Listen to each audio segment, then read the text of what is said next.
Pemirsa, masih di Prime Market Highlight. Berikutnya, pemerintah memastikan kembali melanjutkan insentif motor listrik pada Agustus tahun ini. Di mana pemerintah sudah menyepakati anggaran senilai 250 miliar rupiah untuk insentif motor listrik dapat kembali dilanjutkan. Wakil Menteri Perindustrian Faisal Riza memberikan sinyal pemberian insentif sepeda motor listrik tetap akan dilanjutkan tahun ini. Faisal menyebutkan bahwa Menteri Keuangan Sri Mulyani sudah menyetujui anggaran subsidi sepeda motor listrik tahun 2025 sebesar 250 miliar rupiah. Terdapat sejumlah usulan pemberian insentif sepeda motor listrik, diantaranya mulai dari skema lama dengan pemberian potongan subsidi 7 juta rupiah per unit yang dibeli, atau disamakan dengan pemberian insentif bea masuk ditanggung pemerintah atau BMDTP.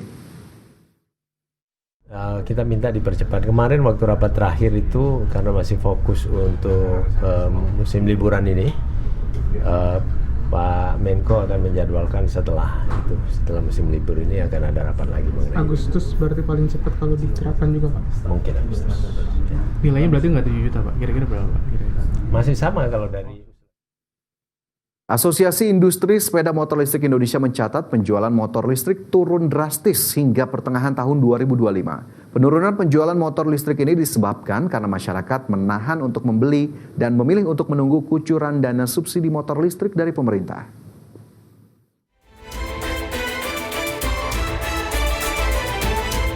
Penjualan motor listrik turun drastis hingga pertengahan tahun 2025.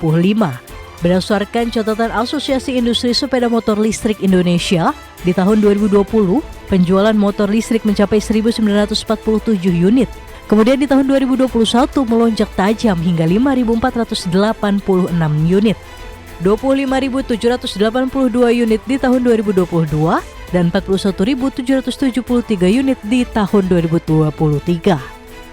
Di tahun 2024, penjualan motor listrik bersubsidi mencapai 63.146 unit.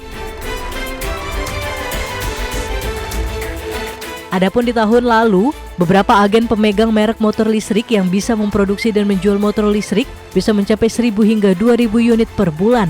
Kini mereka hanya bisa menjual 200 hingga 300 unit. Penurunan penjualan motor listrik ini disebabkan karena masyarakat menahan untuk membeli dan memilih untuk menunggu kucuran dana subsidi motor listrik dari pemerintah. Sementara itu, pemerintah menargetkan populasi kendaraan listrik di Indonesia pada tahun 2030 mencapai 2 juta unit mobil listrik dan 13 juta unit sepeda motor listrik. Berbagai sumber, IDX Channel.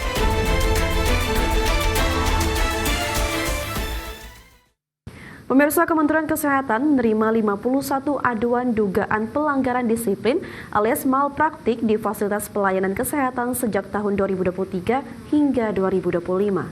Rinciannya, 13 kasus terjadi pada tahun 2025, 10 kasus infeksi atau komplikasi, 8 kasus kesalahan prosedur medis atau administrasi, 7 kasus cacat atau luka berat, serta 2 kasus ketidakpuasan atau sengketa informasi medis.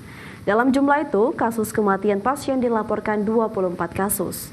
Menteri Kesehatan Budi Gunadi Sadikin menjelaskan pihaknya selama ini melakukan 2 skema pengawasan untuk mencegah pelanggaran disiplin profesi. Pengawasan berkala dilakukan Kemenkes secara rutin ke setiap fasilitas kesehatan di luar kepentingan akreditasi, sementara pengawasan insidental berdasarkan masukan.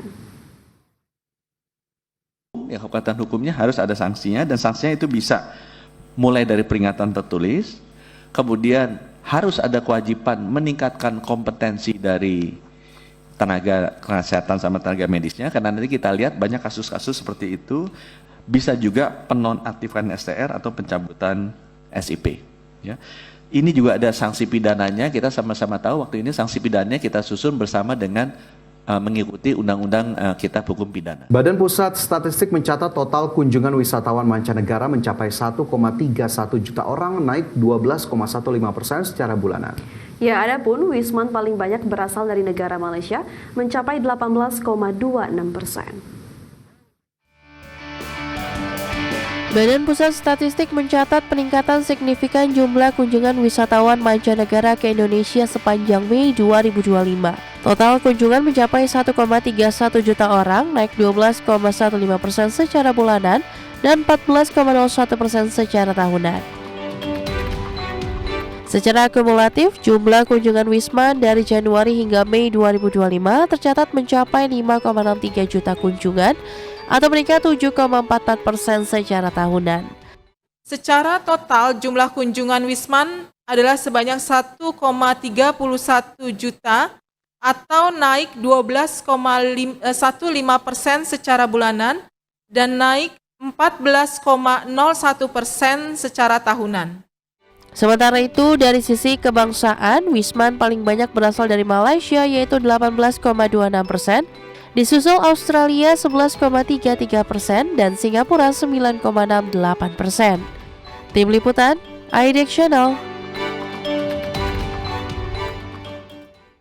Ya, ini merupakan kabar baik ya Fajar ya, Wisman makin ramai, apalagi bisa dilihat ya beberapa long weekend terakhir Bali itu sangat penuh ya, sangat macet di mana-mana. Ini juga semoga kedepannya juga Indonesia bisa memperbaiki lagi ya untuk jalan-jalannya dan apalagi untuk kemacetan itu ya, karena kita sebenarnya sangat disayangkan jika Wisman datang ke Indonesia, misalnya Bali atau Jakarta, tapi macet-macetan terus malah mendapatkan review negatif kesannya dari para wisatawan ya. Ya, meskipun memang sekali lagi meskipun Bali memang masih menempati posisi pertama begitu ya sebagai lokasi yang dikunjungi wisatawan mancanegara, tapi ini sudah seharusnya lokasi-lokasi lain juga kemudian digalakkan, digencarkan agar kemudian juga bisa mengundang wisatawan mancanegara ke Indonesia, karena kita jangan kalah juga ya dengan Thailand, Malaysia, bahkan Vietnam katanya sekarang lagi naik daun sekarang untuk kemudian dikunjungi wisatawan global. Nah, mungkin apa yang bisa kita lihat dari sana untuk kemudian bisa kita tirulah sedikit demi sedikit yang baik-baiknya agar kemudian bisa memboost lagi kunjungan wisatawan mancanegara ke Indonesia.